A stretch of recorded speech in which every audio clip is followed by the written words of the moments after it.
Bonne fête de l'indépendance à toutes et à tous. Bonjour et bienvenue dans le 1245, la première édition du journal de ce mois d'août. Voici le sommaire. C'est un projet de reconstruction du système de protection humain, le projet H, lancé il y a quelques jours, est l'une des grandes décisions du gouvernement. Comment les populations appréhendent-elles le projet? On en parle. Les mangroves absorbent le carbone, les protéger, les conserver participent à la lutte contre le réchauffement climatique. En quoi sont-elles utiles pour l'écosystème? Un spécialiste nous éclaire. Et puis, vous le savez peut-être, Boniface Bossoukwe n'est plus. Il fut un spécialiste des arts martiaux. Pour lui rendre hommage, les pratiquants de ces sports de combat ont offert un spectacle au public.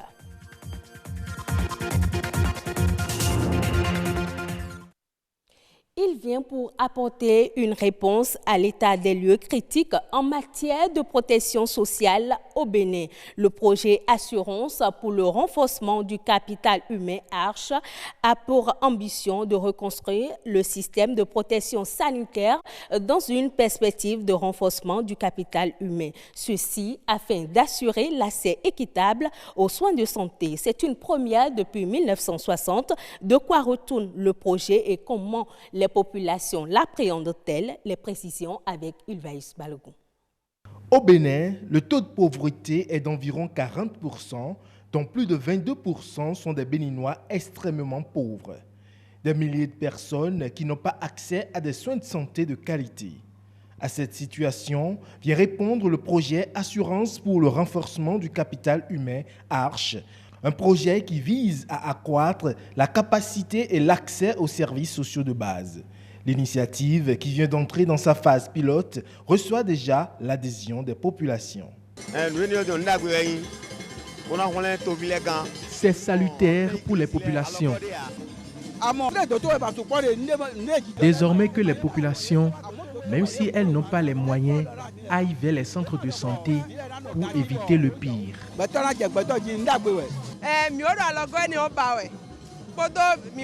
Je suis heureuse de cette réalisation ici.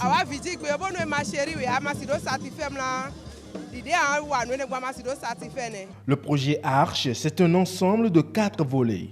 L'assurance maladie, la formation, le microcrédit et l'assurance retraite.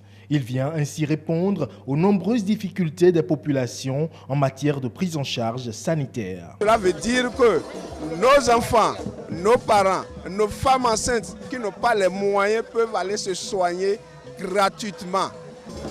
Parce que nous sommes pauvres, il faut vraiment développer une stratégie pour faire traiter nos parents qui n'ont pas les moyens. L'Arche repose sur les valeurs d'équité et de solidarité nationale. Il entend lever les obstacles financiers, notamment les paiements directs par les patients, et implique la prise en charge sur fonds publics des frais de santé des personnes qui ne sont pas en mesure de les supporter.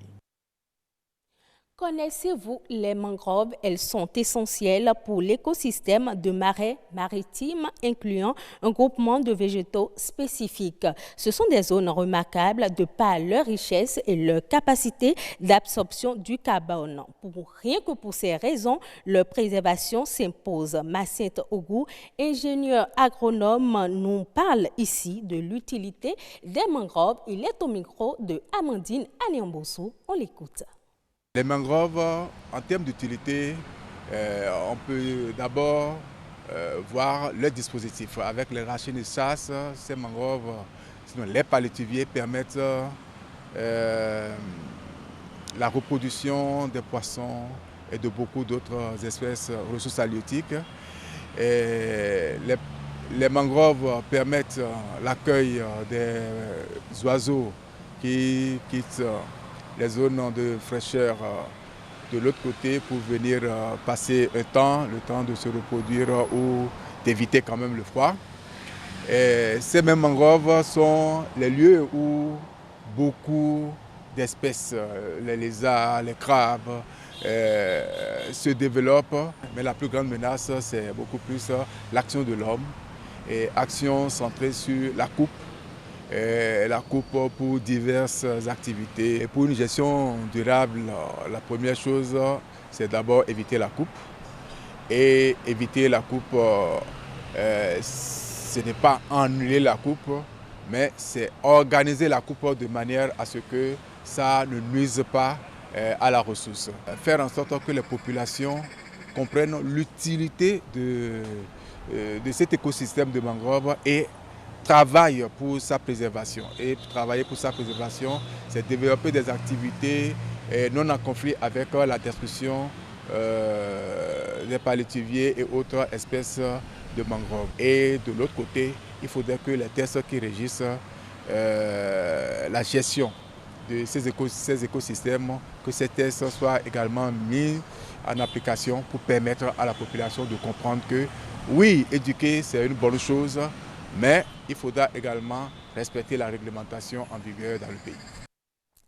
Les initiés des arts martiaux saluent la mémoire de leur grand maître. De son vivant, Boniface Bossoukpe a initié et formé plusieurs pratiquants. Pour lui rendre hommage, les passionnés de cette discipline sportive ont organisé une séance au cours de laquelle plusieurs pratiquants ont démontré plusieurs tableaux. C'était à la place Lénine de Cotonou. Francis Faton, Lazare Migan.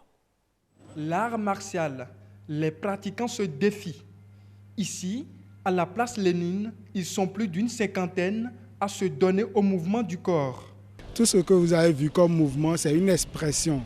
Vous allez voir des attaques, des défenses, des techniques de lance, tout ça inspiré de la vie quotidienne des animaux et surtout de la réactivité que l'être humain doit donner face à une situation un peu compliquée. Du kung-fu à l'aïkido, en passant par la capoeira, ces amoureux des arts martiaux procèdent à une série de démonstrations. Des gestes précis et coordonnés, des mouvements simultanés des membres au son de la musique.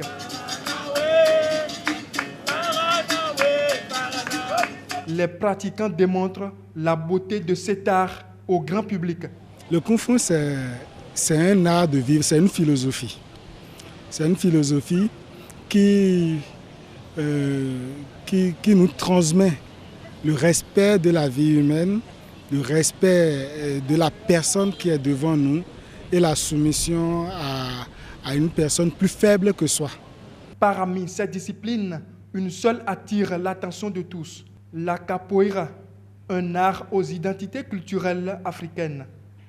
La capoeira, on va dire que nous avons la partie musicale, la partie de la danse, l'expression corporelle et puis la partie de la lutte. Donc nous pratiquons deux types de capoeira régionale et Angola. Donc aujourd'hui nous avons fait une démonstration de la capoeira régionale mais qui est plus culturelle. Donc il n'y a pas tous les mouvements mais nous avons essayé de montrer ce que c'est que la capoeira. À ce rendez-vous, les organisateurs ont honoré la mémoire de Boniface Bossoukpe, président de la Fédération du Kung Fu, une discipline qu'il a tant admirée de son vivant. Hors de nos frontières, un réseau de trafic de viande d'âne de la Côte d'Ivoire en Chine a été démantelé. Les responsables de ce trafic ont été interdits d'activité au Mali et au Burkina Faso. Kader Sogodogo de la RTI. De la viande d'âne dans une chambre froide. Des cartons contenant également cette viande prête à l'exportation. Voici l'activité principale de ressortissants chinois dans un abattoir clandestin à Ouangolo-Dougou. Les services animaux et halieutiques viennent ainsi de stopper ce trafic entre la Côte d'Ivoire et la Chine. Pour un agrément de construction d'un abattoir, il faut une autorisation de monsieur le ministre des Ressources animales et halieutiques. Lui seul est habilité à délivrer une autorisation de construction d'un abattoir. Et je précise encore qu'il peut donner l'autorisation pour un abattoir de bovins, ovins, mais pas pour l'âne. Les responsables de ce trafic sont conscients du caractère illicite de cette activité. Le nombre qu'on voulait tuer par jour n'a pas encore commencé. Maintenant, on est en train d'essayer les machines et puis la chambre froide pour voir comment le travail peut se fonctionner. On a commencé par faire la procédure pour avoir les papiers, mais on n'a pas encore eu le résultat. Le corps préfectoral de Ouangolo-Dougou jouera sa partition. Nous sommes dans une république dont le fonctionnement obéit à un certain nombre de règles. Toute activité d'un citoyen ivoirien ou d'un national étranger qui se déroule sur le territoire de la Côte d'Ivoire se fait sur autorisation conformément aux règles de la République. Les élus invitent les populations à la vigilance.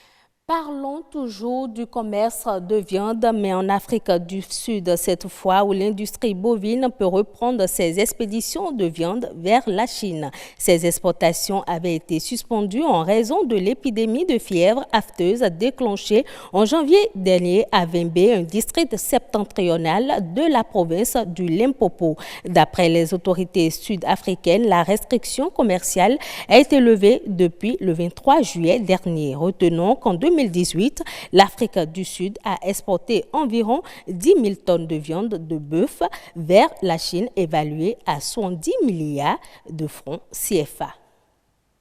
Ce sera tout pour cette édition. On se retrouve à 19h45. Bonne fête de l'indépendance à toutes et à tous.